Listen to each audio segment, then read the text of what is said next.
Assalamualaikum warahmatullahi wabarakatuh.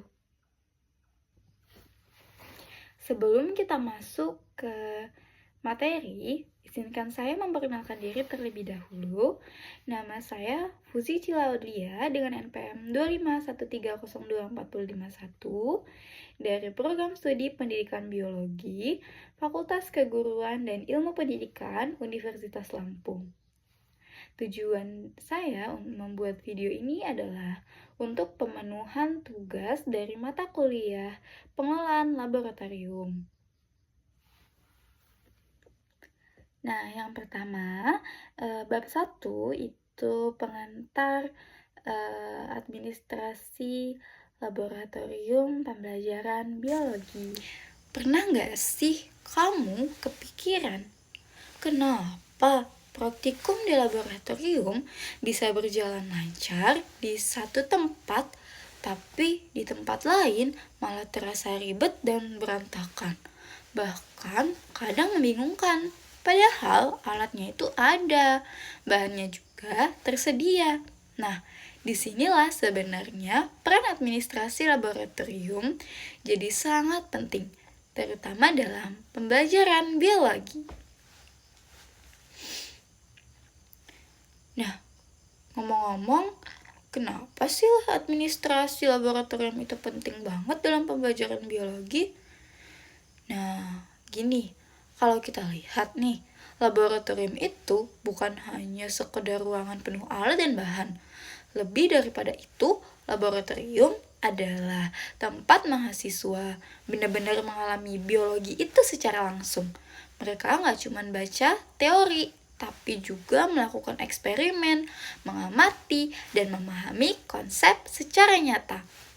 Nah, supaya semua itu bisa berjalan dengan baik, dibutuhkan administrasi yang efisien. Administrasi ini mencakup banyak hal, mulai dari pengelolaan alat, pengelolaan bahan, lalu jadwal praktikum, sampai ke keselamatan kerja.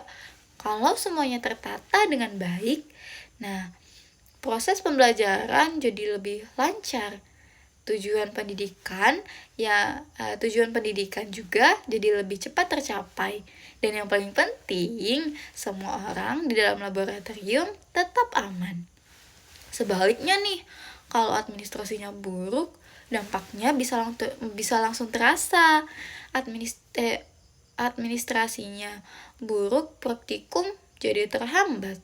Alat tidak tersedia saat dibutuhkan, bahkan bisa menimbulkan risiko kecelakaan. Jadi, administrasi itu ibarat sistem penggerak yang bikin laboratorium itu bisa berjalan secara optimal.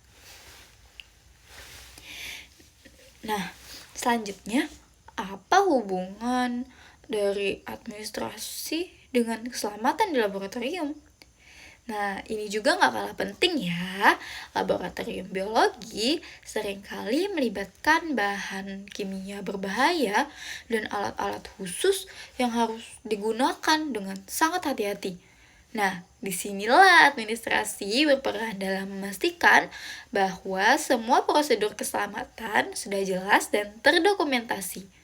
Mulai dari penyimpanan bahan kimia, cara penggunaan alat, sampai prosedur alat. Semuanya harus diatur dengan sistematis. Dengan begitu, setiap orang yang masuk ke laboratorium tahu apa yang boleh dan tidak boleh untuk dilakukan. Nah, kalau administrasi keselamatannya lemah, risikonya bisa besar banget. Bisa terjadi kecelakaan, kerusakan alat, bahkan membahayakan mahasiswa dan dosen.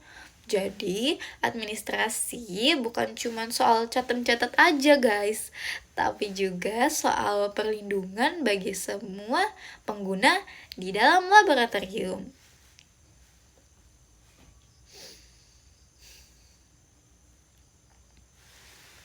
Nah, lalu selain keselamatan, apalagi sih yang harus diatur dalam administrasi laboratorium?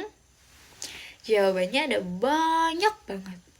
Salah satunya adalah pengelolaan alat dan bahan. Dalam laboratorium, alat itu harus selalu dalam kondisi yang baik. Artinya, perlu ada pemeliharaan rutin, pengecekan berkala, bahkan kalibrasi untuk memastikan hasil eksperimen itu tetap akurat. Nah, selain itu, pemilihan dan pengadaan bahan juga harus tepat. Kalau dikelola dengan baik, ini bisa menghemat anggaran dan memperpanjang umur alat. Jadi, nggak boros dan tetap efisien. Apalagi kalau lingkungan pendidikan yang biasanya punya keterbatasan dana kan. Menariknya lagi, sekarang banyak banget laboratorium yang udah menggunakan teknologi informasi nih. Misalnya sistem digital untuk mencatat inventaris alat, jadwal penggunaan, sampai riwayat pemeliharaan. Ini bikin pengelolaan jadi lebih rapih, cepat, dan minim kesalahan.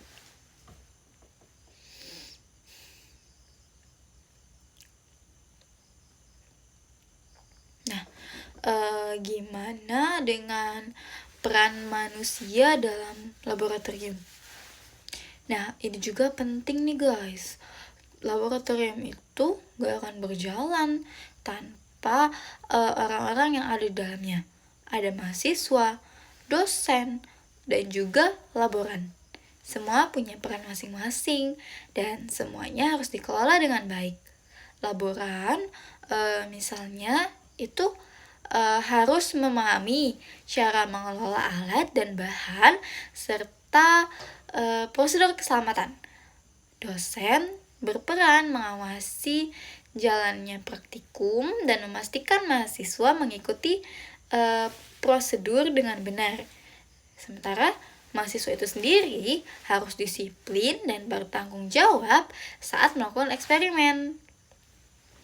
Nah, kalau pembagian tugasnya jelas dan semua orang paham akan perannya, nah suasana laboratorium jadi lebih kondusif dan pembelajaran juga jadi lebih efektif.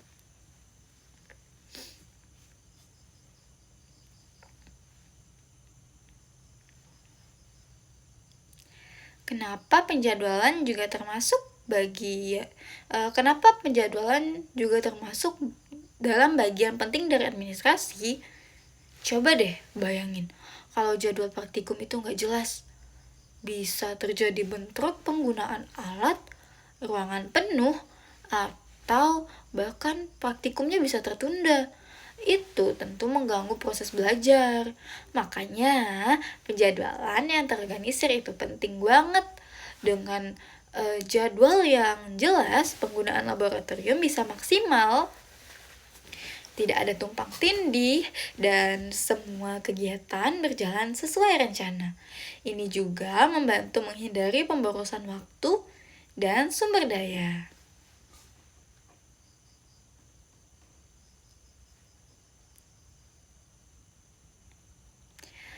Nah, lalu sebenarnya seberapa penting sih laboratorium dalam pembelajaran biologi itu? Wah, jawabannya tuh ya sangat penting dong. Karena biologi itu bukan cuma teori guys, tapi juga praktik. Banyak konsep biologi yang gak akan lebih mudah dipahami kalau langsung diamati atau diuji lewat eksperimen. Nah, di laboratorium mahasiswa belajar banyak berbagai keterampilan, mulai dari mengamati, menganalisis data, sampai menggunakan alat-alat ilmiah. Ini adalah keterampilan yang sangat dibutuhkan di dunia kerja nantinya.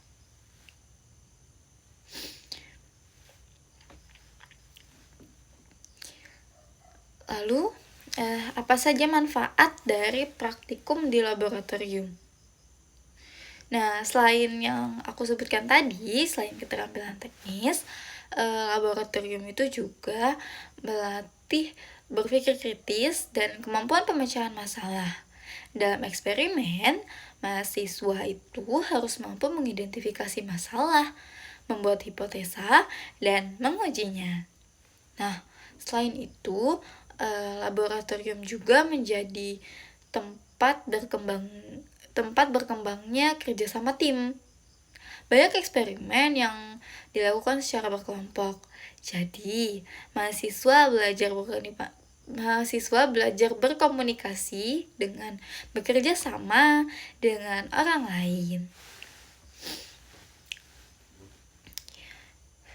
Lalu, apakah laboratorium juga berperan dalam penelitian?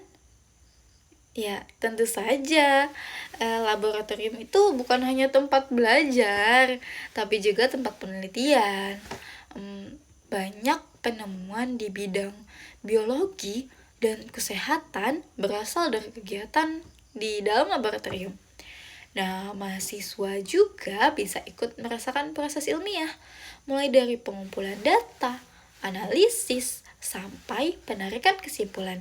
Ini tuh penting banget untuk membentuk pola pikir ilmiah. Tapi apa yang terjadi nih kalau misalnya laboratorium itu tidak dikelola dengan baik? Nah, kalau pengelolaannya itu buruk, dampaknya itu bisa serius. Alatnya bisa rusak, bahan-bahannya tidak terkontrol, jadwalnya bisa berantakan, terjadi tumpang tindih, bahkan bisa terjadi kesalahan dalam eksperimen. Lebih parah lagi, bisa membahayakan keselamatan pengguna. Jadi keberhasilan laboratorium itu sangat bergantung pada administrasi yang baik. Nah, jadi dari pembahasan kali ini kita bisa melihat bahwa laboratorium bukan sekedar tempat praktikum aja ya, tapi merupakan bagian penting dari proses pembelajaran biologi, dan agar semua itu berjalan dengan baik, dibutuhkan administrasi yang terstruktur, efisien, dan berkelanjutan. Tanpa adanya administrasi yang baik, potensi laboratorium tidak akan maksimal. Tapi dengan pengelolaan yang tepat, laboratorium bisa menjadi tempat belajar yang aman, efektif, dan benar-benar bermakna. Nah, sekarang masuk ke bab 2, teori dasar administrasi laboratorium. Nah, kalau di bab 1 tadi kita sudah membahas pentingnya administrasi laboratorium, sekarang muncul pertanyaan yang lebih mendasar. Sebenarnya administrasi laboratorium itu sendiri apa sih? Apakah cuma soal mencatat alat dan bahan, atau ada hal lain yang lebih kompleks di dalamnya? Nah, di bab ini kita bakal bahas konsep dasarnya supaya kita benar-benar paham fondasinya sebelum masuk ke pengelolaan yang lebih teknis. Jadi, apa sebenarnya yang dimaksud dengan administrasi laboratorium? Nah, kalau dibahas secara sederhana, administrasi laboratorium itu adalah serangkaian kegiatan yang mencakup perencanaan, pengorganisasian, pengendalian, sampai evaluasi dalam pengelolaan laboratorium. Nah, artinya administrasi ini bukan cuma soal mencatat, tapi juga bagaimana semua kegiatan di laboratorium bisa berjalan dengan teratur dan terarah, mulai dari pengelolaan alat, bahan, tenaga kerja, sampai keselamatan kerja. Semuanya masuk ke dalam sistem administrasi. Nah, laboratorium juga bukan hanya tempat eksperimen, tapi juga tempat mengolah data, aktivitas praktikum, dan berbagai proses pembelajaran. Jadi, administrasi di sini berfungsi sebagai pengatur sistem supaya semua komponen bisa berjalan secara optimal. Nah, apa saja yang termasuk dalam kegiatan administrasi laboratorium sehari-hari? Kalau kita lihat lebih detail, administrasi laboratorium juga mencakup kegiatan operasional harian. Misalnya itu pengelolaan inventaris alat, penjadwalan penggunaan alat dan ruangan, pemantauan kondisi dan pemeliharaan alat. Nah, hal-hal ini kelihatannya tuh sederhana, tapi dampaknya besar. Karena kalau salah satu aja tuh nggak terkelola dengan baik, bisa mengganggu jalannya praktikum. Apalagi lagi laboratorium biasanya punya keterbatasan. Nah, baik dari segi alat maupun ruang.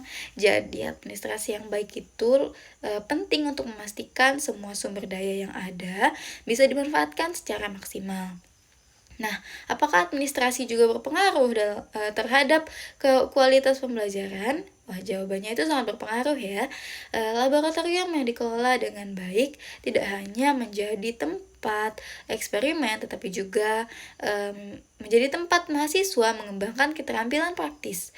Misalnya keterampilan menggunakan alat, melakukan pengamatan, dan memahami prosedur ilmiah.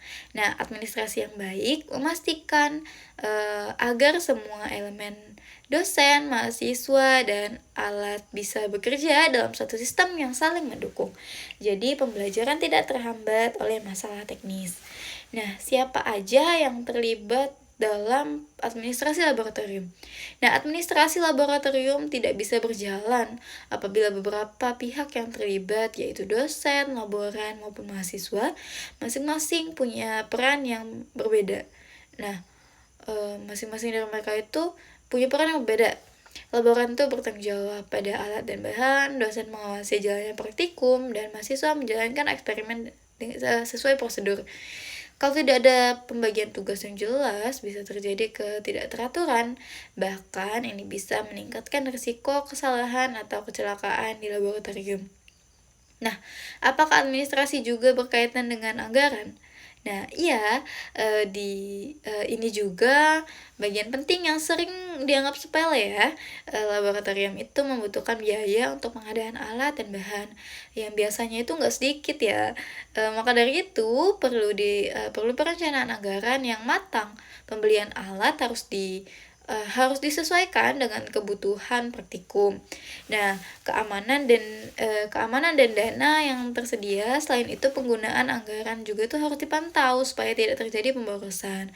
Jadi administrasi itu juga berperan dalam menjaga laboratorium, menjaga keberlanjutan operasional laboratorium.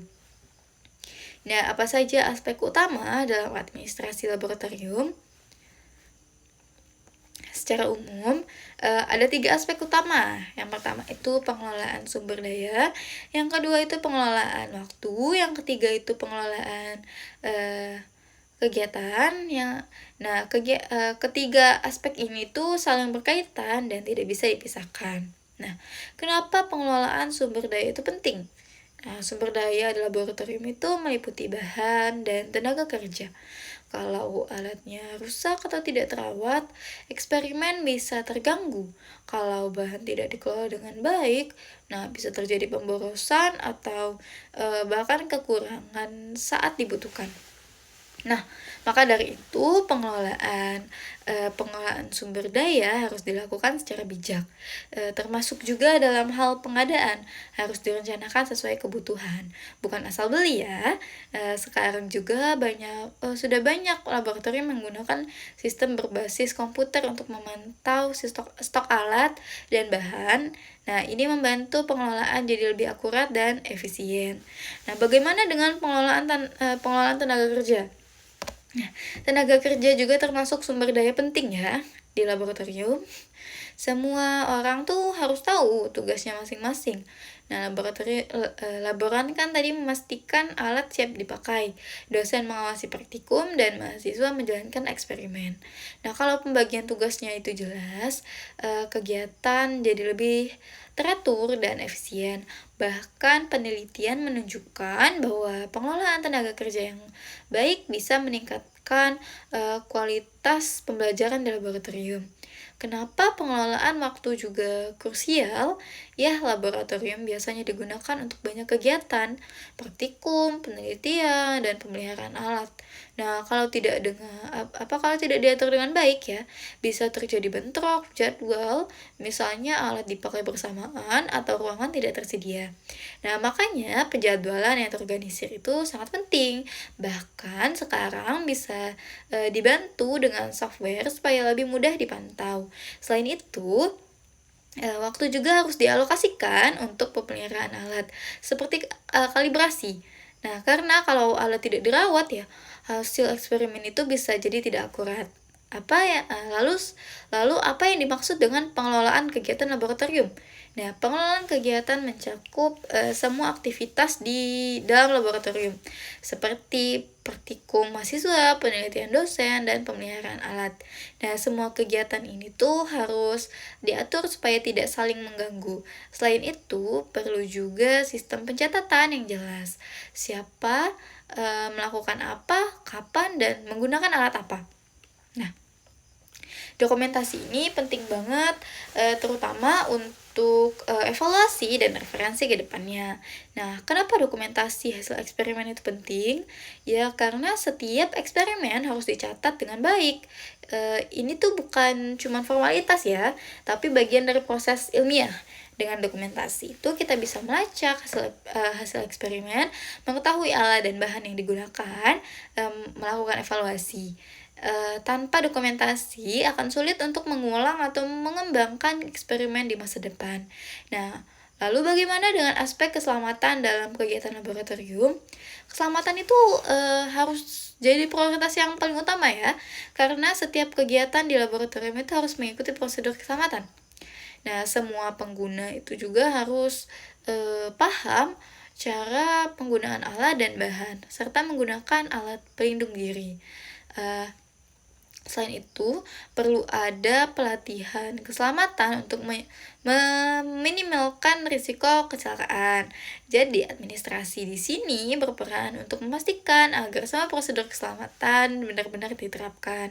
Lalu, apa dampak dari administrasi yang baik terhadap laboratorium? Ya, administrasi yang baik itu membuat laboratorium berjalan efisien dan terorganisir. Mahasiswa bisa fokus pada eksperimen tanpa terganggu masalah teknis, lalu kesalahan bisa diminimalkan, hasil pembelajaran juga jadi lebih optimal. Bahkan, pengelolaan yang baik bisa meningkatkan produktivitas dan kualitas hasil praktikum. Jadi, dari bab ini kita bisa memahami bahwa administrasi laboratorium bukan hanya soal pengaturan sederhana, tapi merupakan sistem yang kompleks dan mencakup banyak aspek, mulai dari sumber daya, waktu, kegiatan, hingga keselamatan dan anggaran. Nah, semua aspek ini saling terhubung, dan kalau dikelola dengan baik, laboratorium bisa menjadi tempat belajar yang efektif, efisien, dan aman. Oke. Kita masuk ke bab 3 ya, yaitu inventarisasi sarana dan prasarana.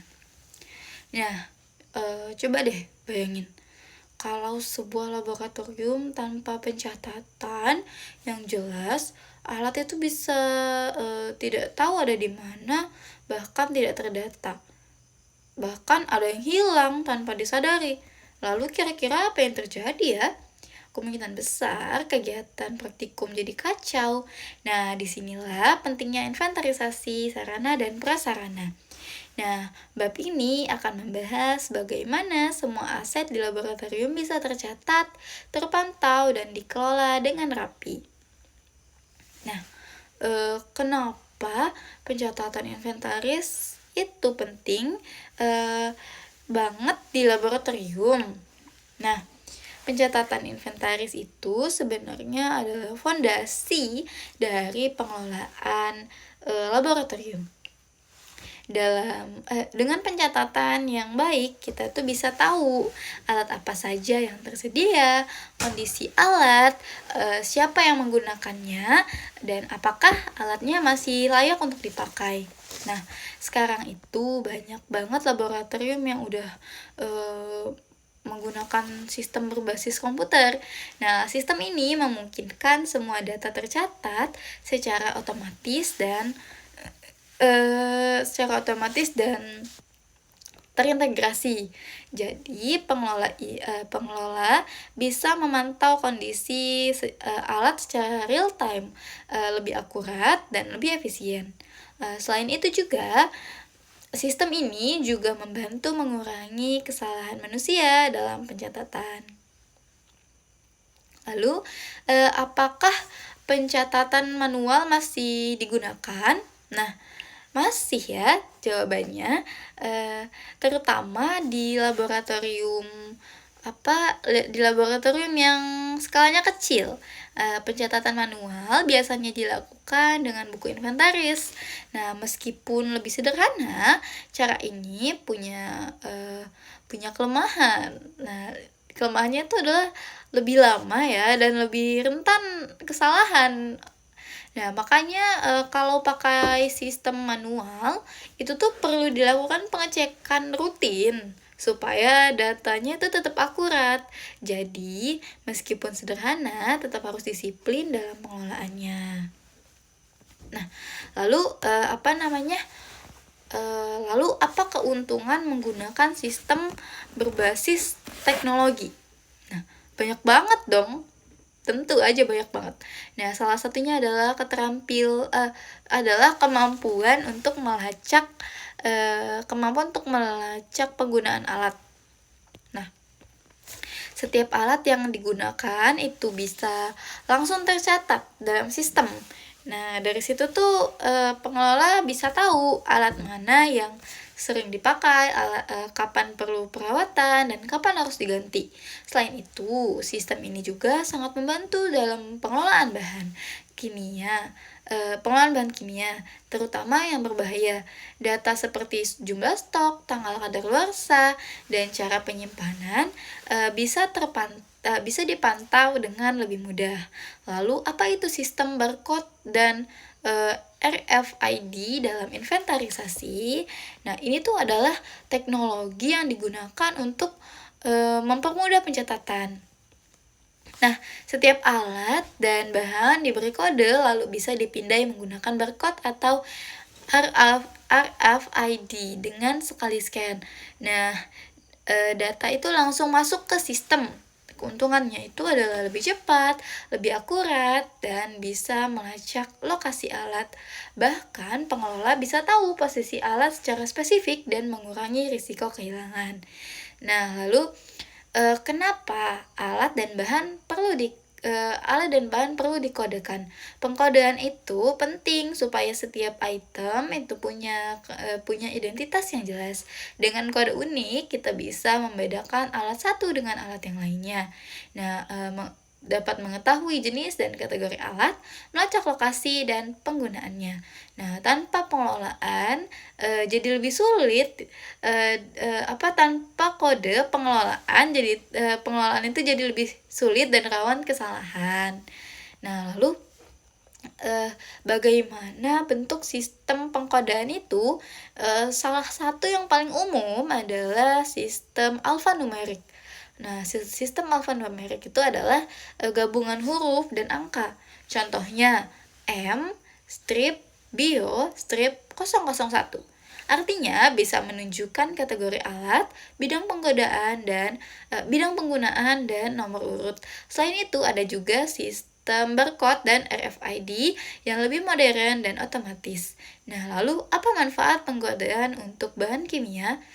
Ini sangat krusial ya. Bahan kimia harus diberi kode yang jelas termasuk jenis bahan, tingkat bahaya, cara penyimpanan.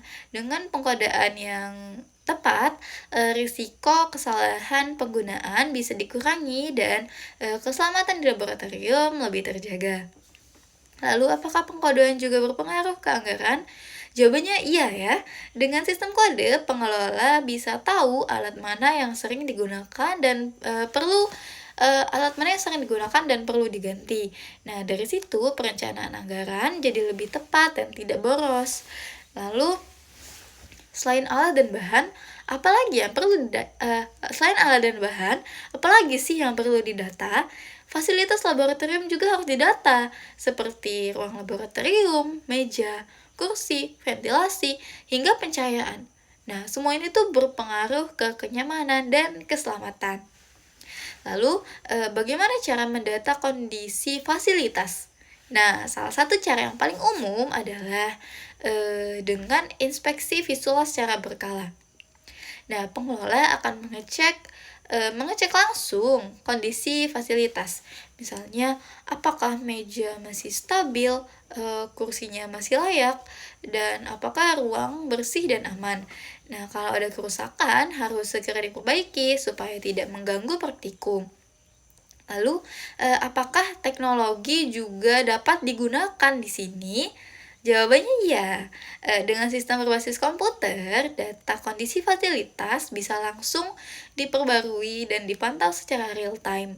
Ini membantu pengelola menem ini membantu pengelola menentukan prioritas perbaikan dengan lebih cepat. Lalu, eh, kenapa kebersihan dan ventilasi juga penting?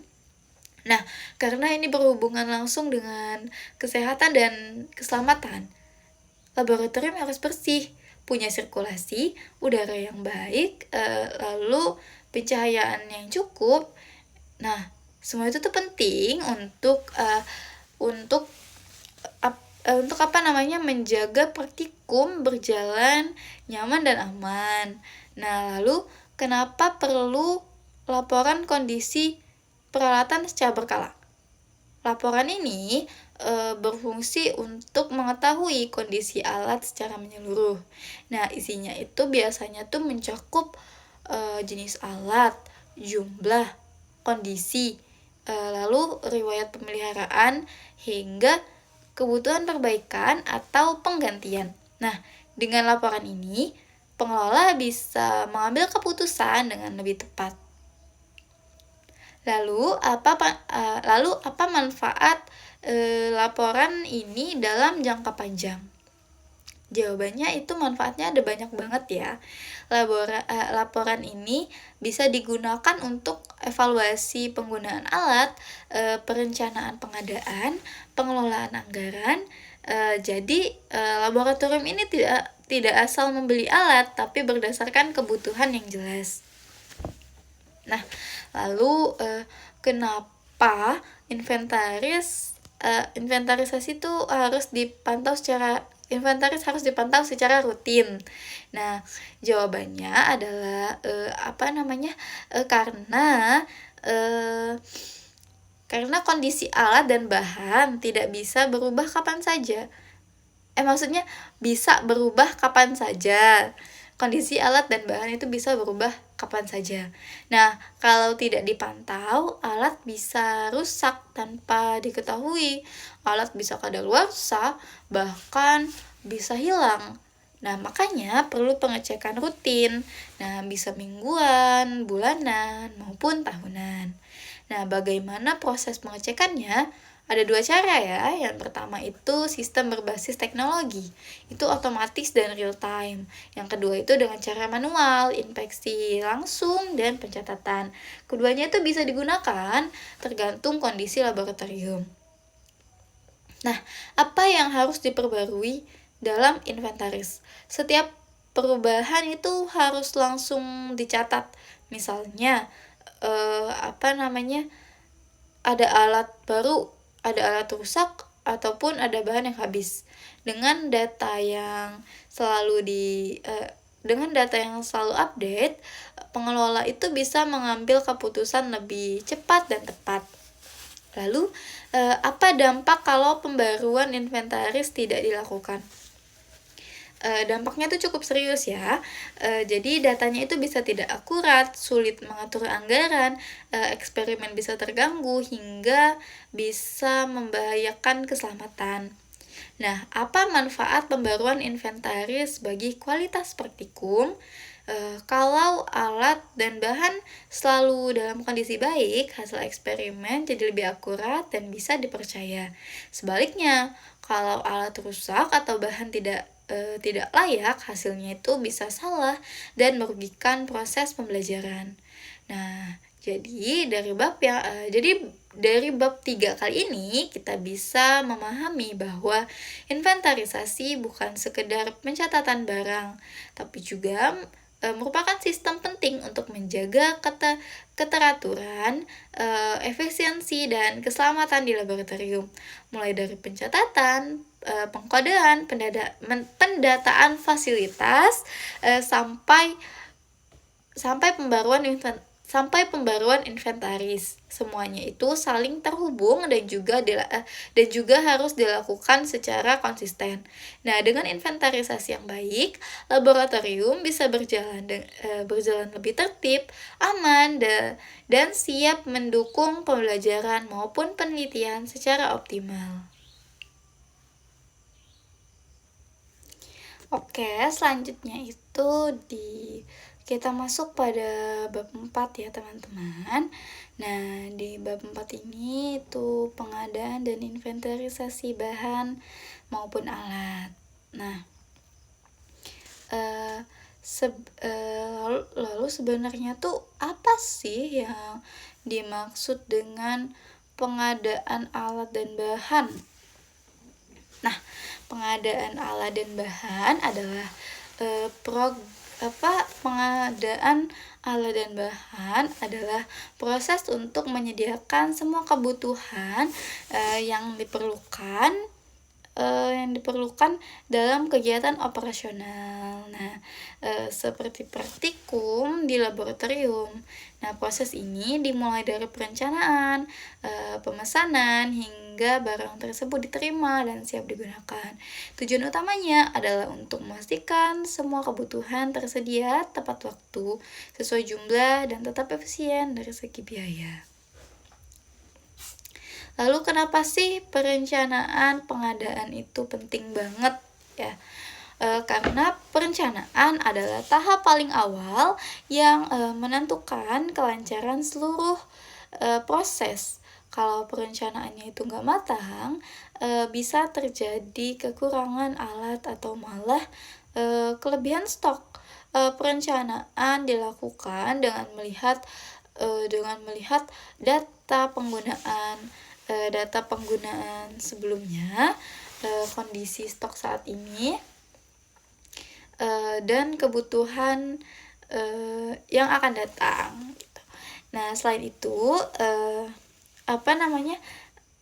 juga perencanaan juga membantu menghemat biaya dan menghindari gangguan dalam kegiatan laboratorium. Lalu dalam perencanaan itu apa saja yang perlu diperhatikan? Nah, ada beberapa hal penting ya yang harus diperhatikan, seperti menentukan jumlah kebutuhan alat dan bahan, memperkirakan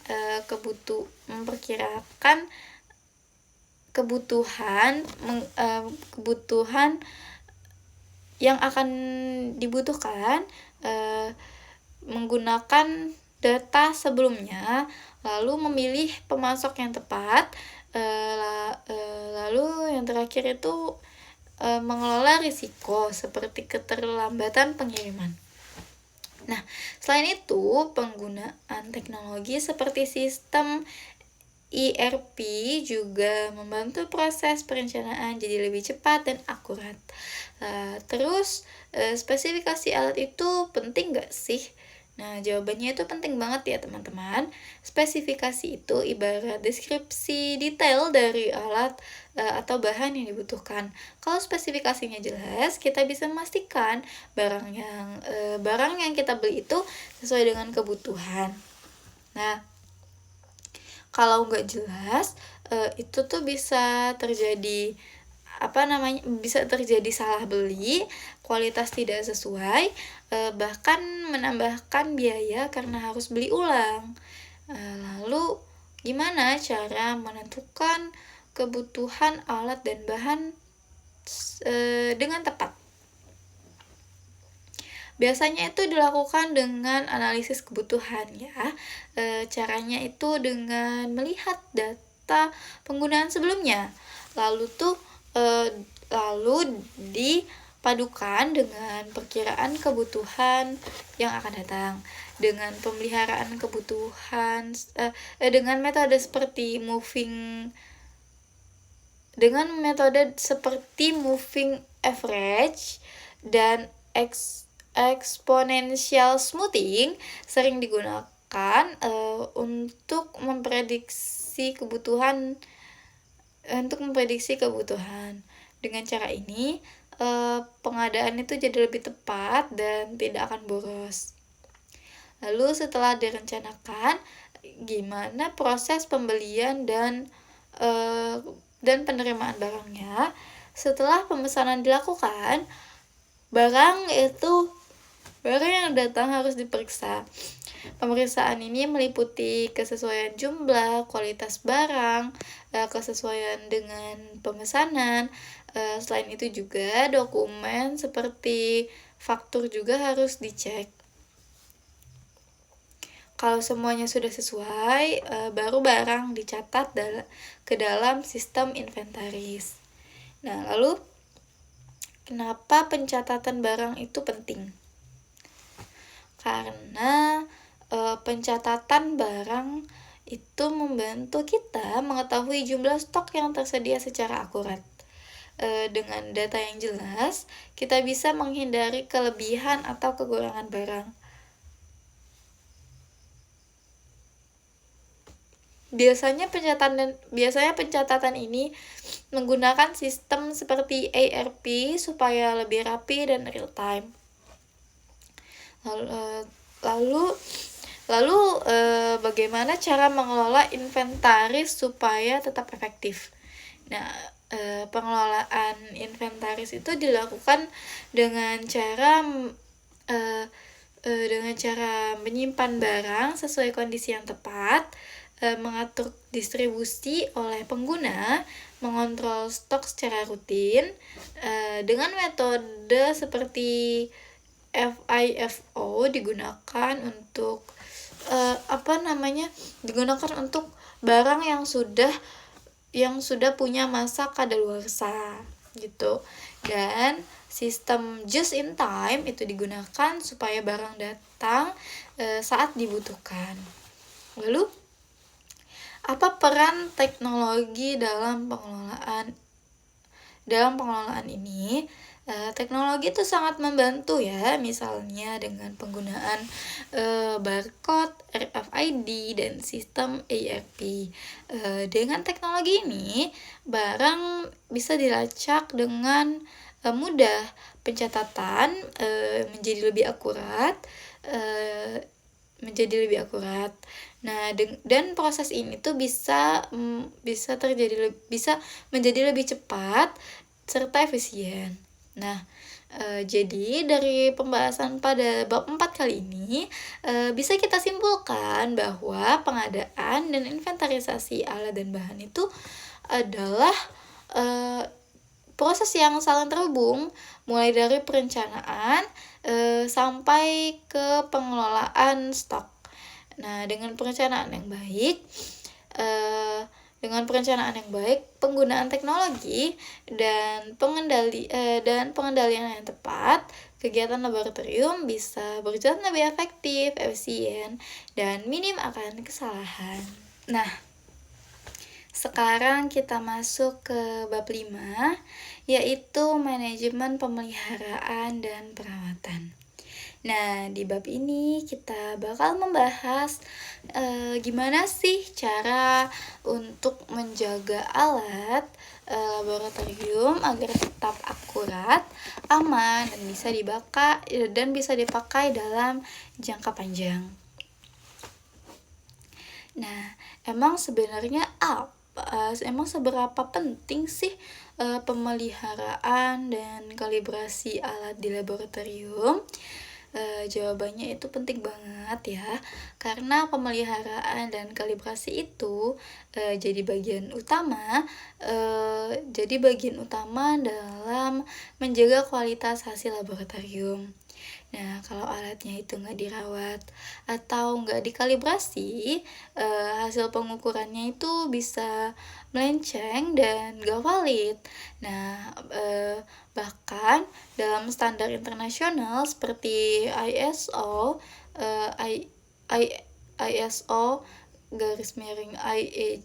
IEC 17025,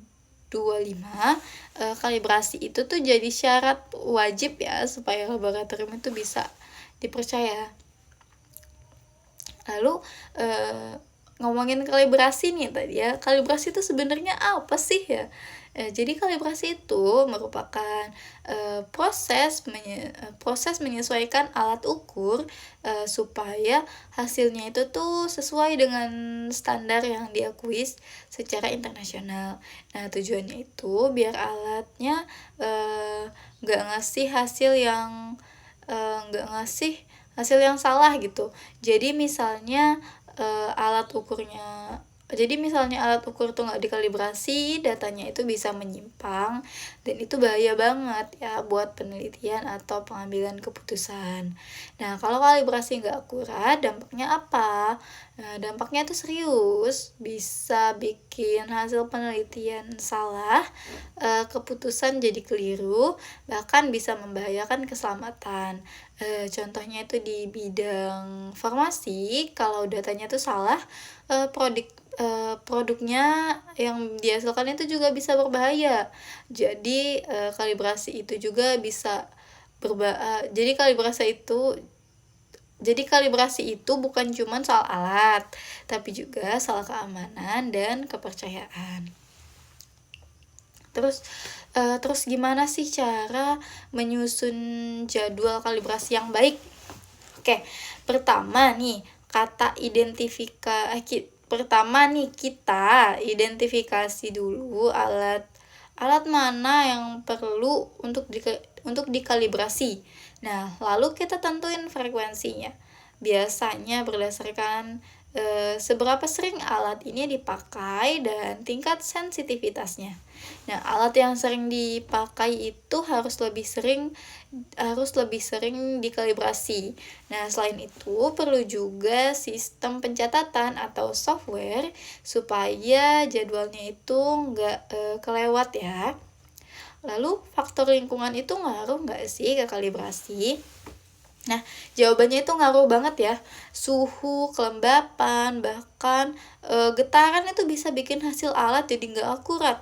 Nah, makanya kondisi ruangan laboratorium harus stabil supaya kalibrasi tetap tepat dan hasilnya bisa dipercaya.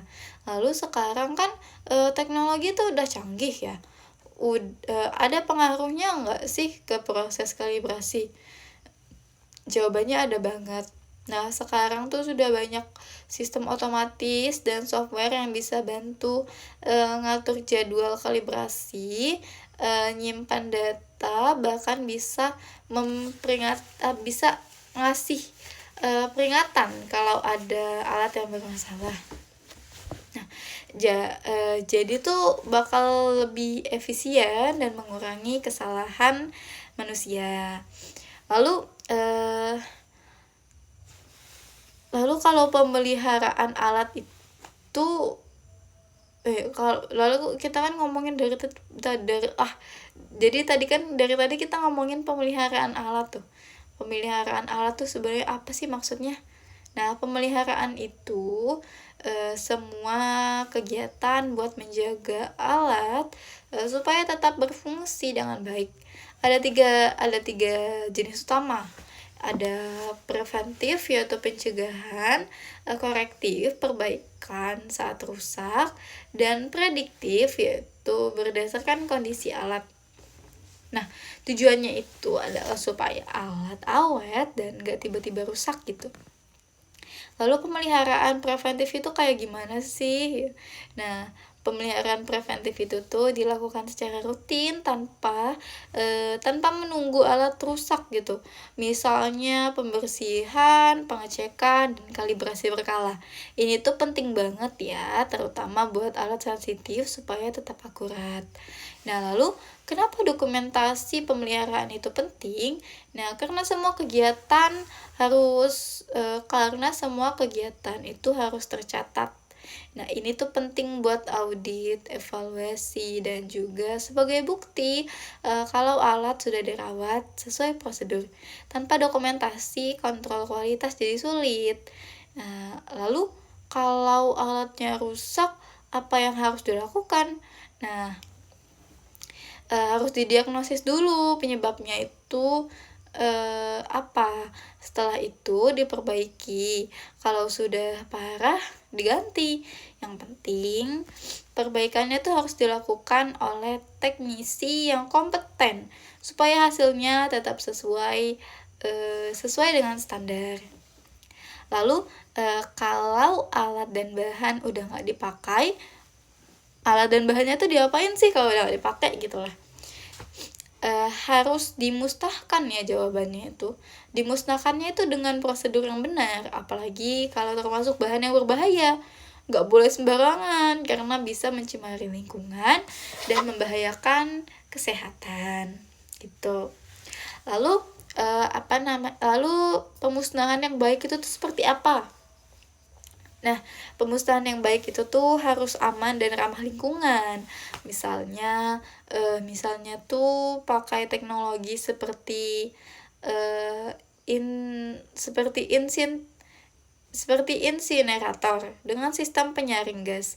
Selain itu, kalau masih bisa didaur ulang, lebih baik dimanfaatkan lagi supaya mengurangi limbah. Lalu kenapa perlu ada kebijakan khusus soal pemusnahan? Nah, supaya semua proses itu jelas dan sesuai aturan. Nah, mulai dari pemisahan limbah hingga pemusnahan sampai pencatatan. Ini juga penting untuk audit dan menjaga lingkungan tetap aman. Laboratorium itu punya peran nggak sih dalam menjaga lingkungan? Punya banget ya, banget dari apa yang kita bahas dari tadi tuh. Laboratorium tuh harus menerapkan prinsip ramah lingkungan seperti mengurangi limbah, menggunakan teknologi bersih, dan mendukung keberlanjutan. Jadi nggak cuma fokus ke penelitian tapi juga lingkungan. Jadi dari bab 5 ini kita bisa simpulkan kalau pemeliharaan kalibrasi sampai pemusnahan alat dan bahan itu sangat penting untuk menjaga kualitas keamanan dan juga keberlanjutannya laboratorium. Semuanya itu harus dilakukan secara terencana, terjadwal, dan terdokumentasi dengan baik. Oke, selanjutnya kita masuk pada bab 6, yaitu administrasi aktivitas laboratorium. Nah, dalam kegiatan laboratorium sebenarnya seberapa penting sih administrasi aktivitas seperti jadwal praktikum? Jawabannya itu penting banget ya teman-teman. Administrasi aktivitas laboratorium, terutama pencatatan jadwal praktikum, itu berfungsi untuk mengatur penggunaan jadwal, alat, dan fasilitas supaya lebih efektif. Dengan jadwal yang terstruktur kita bisa mencegah bentrok penggunaan laboratorium dan memastikan praktikum berjalan sesuai dengan rencana. Nah, kalau di laboratorium biologi yang biasanya ramai, gimana cara ngaturnya sih gitu? Nah, di laboratorium biologi sistem manajemen jadwalnya itu wajib ada karena eksperimen banyak dan mahasiswa juga banyak. Jadi harus diatur supaya alat dan bahan yang terbatas bisa dipakai bergantian tanpa konflik, apalagi kalau pakai sistem berbasis teknologi. Jadwal itu kan bisa dipantau dengan real time gitu. Nah, terus gimana cara nyusun jadwal praktikum yang baik?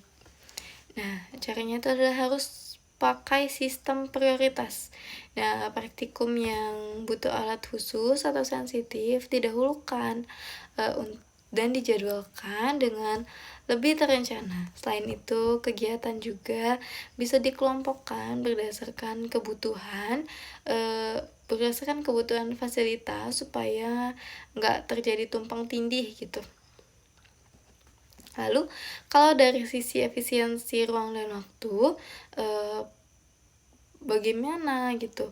Pengelolaan waktu dan ruang itu harus disesuaikan dengan kapasitas laboratorium, jumlah mahasiswa, dan jenis praktikum. Tujuannya supaya semua fasilitas bisa dimanfaatkan secara maksimal tanpa ada yang terbuang sia-sia. Lalu teknologi itu punya peran besar juga ya, gitu. Ya, besar banget. Dengan sistem manajemen berbasis software, kita bisa mencatat jadwal penggunaan ruang sampai ke status alat secara real time. Jadi lebih cepat, akurat, dan fleksibel. Nah, selain jadwal, alat dan bahan juga harus diatur kan? Nah, ya betul sekali ya. Selain jadwal itu, alat dan bahan tuh harus diatur. Nah, karena alat biasanya itu terbatas, penggunaannya tuh harus dijadwalkan secara bergantian. Sistem peminjaman yang terintegrasi dengan jadwal praktikum juga membantu memantau ketersediaan dan kondisi alat. Nah, kalau pemantauan penggunaan ruang dan alat tuh gimana sih gitu? Nah, ini tuh penting ya untuk evaluasi dan pemantauan. Nah, sering dipakai atau butuh perawatan kalau dipakai sistem digital. Nah, kalau pakai sistem digital, pemantauan itu bisa dilakukan secara langsung atau real time. Lalu peran pengelola laboratorium sendiri itu apa di sini? Nah, pengelola itu kunci utama. Mereka yang menyusun jadwal, mengatur penggunaan ruang dan alat, serta koordinasi dengan pengajar supaya semua kegiatan berjalan lancar dan sesuai kapasitas. Nah, kalau mau pakai alat atau ruang itu prosedurnya gimana sih gitu. Nah, harus lewat pengajuan dulu ya. Nanti dicek ketersediaannya baru bisa dipakai. Semua juga dicatat supaya transparan dan gampang dievaluasi. Nah, kalau ruang laboratorium terbatas tuh gimana sih? Nah, bisa diatasi ya. Bisa disiasati dengan sistem bergantian atau shift ya. Selain itu, teknologi juga bisa membantu mengatur jadwal supaya penggunaan ruang lebih optimal. Nah, lalu dalam praktikum, peminjaman alat itu gimana sih prosedurnya? Nah, biasanya itu dimulai dari pengajuan permintaan alat lengkap dengan jenis alat, jumlah, nama peminjam, dan waktu penggunaan. Setelah dicek tersedia, alatnya baru bisa dipinjam dan dicatat di sistem. Nah, lalu ada pengarahan sebelum dipakai alat nggak sih? Sebelum alat itu dipakai nggak sih gitu? Iya, biasanya ada penjelasan singkat cara penggunaan alat supaya nggak salah pakai dan mencegah kerusakan selama praktikum. Selama praktikum itu juga diawasi ya. Lalu kalau pengembaliannya tuh gimana? Ya. Nah, setelah selesai akan dikembalikan, lalu dicek kembali kondisinya. Kalau aman, dibersihkan dan disimpan lagi. Nah, semuanya dicatat sebagai dokumentasi. Nah, itu kan kalau aman. Kalau rusak atau hilang tuh gimana? Nah, kalau rusak atau hilang itu harus langsung dilaporkan ke pengelola ya, supaya bisa ditindaklanjuti sesuai prosedur. Selain itu, alat juga perlu perawatan rutin seperti kalibrasi. Nah, lalu apa sih fungsi dari logbook di laboratorium? Nah, Logbook itu catatan yang penting untuk mendokumentasikan penggunaan alat dan bahan. Fungsinya untuk meningkatkan akuntabilitas, keselamatan kerja, dan memudahkan pengawasan. Nah, isi logbook itu biasanya apa aja gitu. Isinya tuh biasanya ada tanggal, jenis alat atau bahan, jumlah penggunaan, nama pengguna, tujuan, serta kondisi alat sebelum dan sesudah dipakai. Nah, kenapa sih logbook ini tuh penting banget ya? Nah, karena dari logbook itulah kita bisa melacak penggunaan alat tersebut. Kita bisa mengetahui kondisi alat, memantau persediaan bahan, dan mendukung manajemen laboratorium yang lebih tertib dan sesuai standar mutu. Jadi, administrasi aktivitas laboratorium bukan sekedar pencatatan, tapi bagian penting dalam memastikan seluruh kegiatan berjalan efektif, terorganisir dan aman. Mulai dari jadwal, peminjaman alat, sampai logbook. Semuanya itu saling terhubung dalam mendukung kualitas laboratorium. Nah, kita masuk pada bab terakhir, yaitu bab 7, dokumentasi dan laporan. Nah, kenapa sih dokumentasi dan laporan itu penting dalam laboratorium? Nah, karena dokumentasi itu jadi catatan permanen semua kegiatan, keputusan, dan hasil penelitian. Nah, sementara laporan itu berfungsi menyajikan data analisis dari kegiatan tersebut. Jadi keduanya itu penting untuk bahan evaluasi, pengawasan, dan pertanggungjawaban. Nah, berarti dokumentasi dan laporan itu harus dikelola dengan baik ya. Ya, benar. Jawabannya iya. Harus sistematis supaya data mudah diakses, kualitas penelitian terjaga, dan juga memudahkan proses audit. Termasuk juga pengelolaan surat menyurat yang jadi bagian penting komunikasi laboratorium. Lalu surat menyurat di laboratorium itu maksudnya apa sih gitu. Nah, itu tuh maksudnya itu adalah sistem komunikasi tertulis seperti surat permintaan bahan. Contohnya ya, laporan penelitian atau pemberitahuan kegiatan. Nah, fungsinya itu untuk memperjelas komunikasi dan sebagai bukti tertulis. Lalu apa saja perannya dalam laboratorium? Perannya banyak sekali ya. Mulai dari media komunikasi formal, dokumentasi kegiatan, sampai mendukung administrasi dari pengembalian keputusan. Selain itu juga penting untuk komunikasi dengan pihak eksternal seperti pemasok atau lembaga lainnya. Nah, jenis suratnya itu juga beragam ya. Ada surat permintaan alat, laporan penelitian, surat tugas, surat peringatan, sampai surat pengajuan dana. Segalanya itu punya fungsi masing-masing dan fungsi masing-masing dalam mendukung kegiatan laboratorium. Lalu, apa peran SOP dalam pengelolaan surat? Nah, SOP itu jadi pedoman supaya semua proses surat menyurat berjalan secara teratur, mulai dari penerimaan, pencatatan, distribusi, sampai pengarsipan dengan SOP. Kerja jadi lebih cepat, rapi, dan minim kesalahan. Nah, kalau pengarsipan data itu gimana sih gitu? Nah, ada dua ya, pengarsipan data itu ada fisik dan elektronik. Nah, fisik itu biasanya untuk dokumen penting yang butuh tanda tangan asli, sedangkan elektronik lebih praktis karena mudah diakses, dicari, dan dibagikan. Nah, lalu apa tantangan dari pengarsipan digital? Ada banyak ya. Tantangannya itu terutama soal keamanan data. Makanya perlu sistem pengamanan seperti enkripsi dan backup data supaya informasi tetap aman. Nah, kita dari bab 1 sampai bab 7 sudah membahas banyak sekali ya mengenai pengelolaan laboratorium. Jadi dapat kita simpulkan manajemen laboratorium itu bukan hanya tentang alat dan eksperimen aja ya, tetapi juga tentang sistem yang terorganisir mulai dari pengelolaan, administrasi, hingga dokumentasi dan laporan. Nah, dengan pengelolaan yang baik, laboratorium dapat menghasilkan data yang akurat, terpercaya, dan bermanfaat bagi perkembangan ilmu pengetahuan.